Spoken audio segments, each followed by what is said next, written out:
मैथिली दुल्हन इसके मनमोहक गीत जरूर सुने। यदि अच्छा लगा तो चैनल सब्सक्राइब जरूर करें।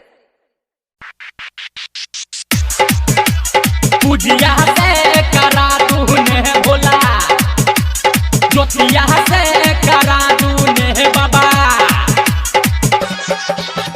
डीजे सुमित सती, डीजे सुमित सती, डीजे सुमित सती।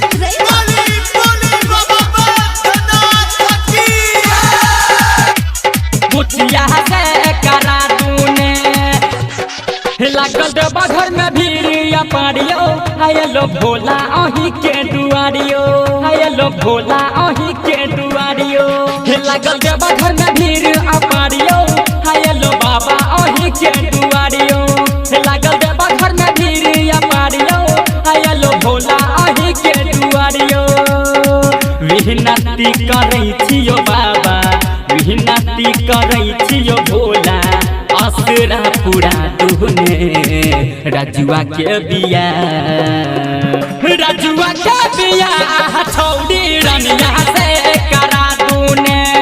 छोटुआ के बिया छौड़ी पूजिया से करा तूने भोला, ज्योतिया से करा तूने बाबा, पूजिया से करा तूने भोला। सुन रहल छी हाजे जी सब धड़कन फिल्म्स के शानदार प्रस्तुति।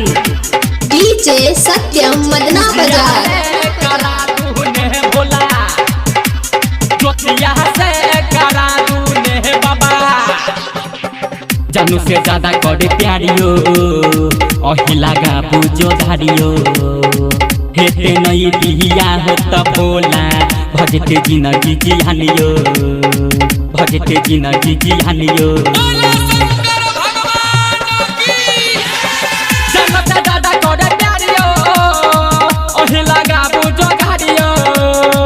हेते नहीं बिया हो त भोला, भजते जिंदगी जिहानियो।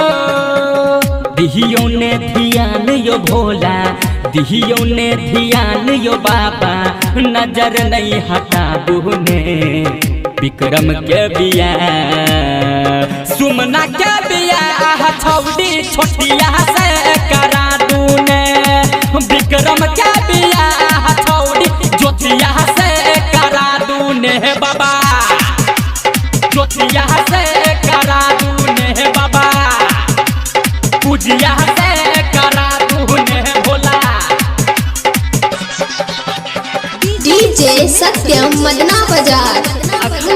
सुन रहल छी हाजे जी सब धड़कन फिल्म्स के शानदार प्रस्तुति।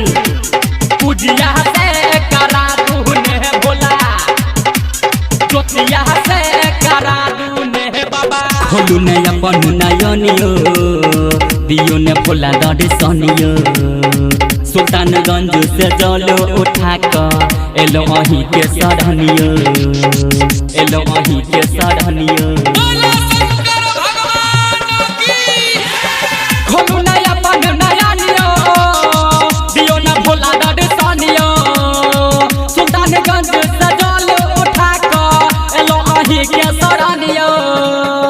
अंकित बिहारी कहैया, अंकित बिहारी कहैया, दरस देखाबू ने कमला के बिया, कमला के बिया छौड़ी बुचिया से करा तूने।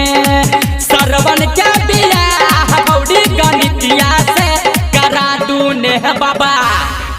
लागल देवा घर में भीड़ पारियो, आयलो बाबा अही के दुआरियो। लागल देवा घर में भीड़ पारियो, आयलो भोला अही के दुआरियो। विनती करै छियो बाबा, विनती करै छियो भोला, असरा पूरा तूने राजुआ के बिया, राजुआ के बिया छौड़ी रनिया से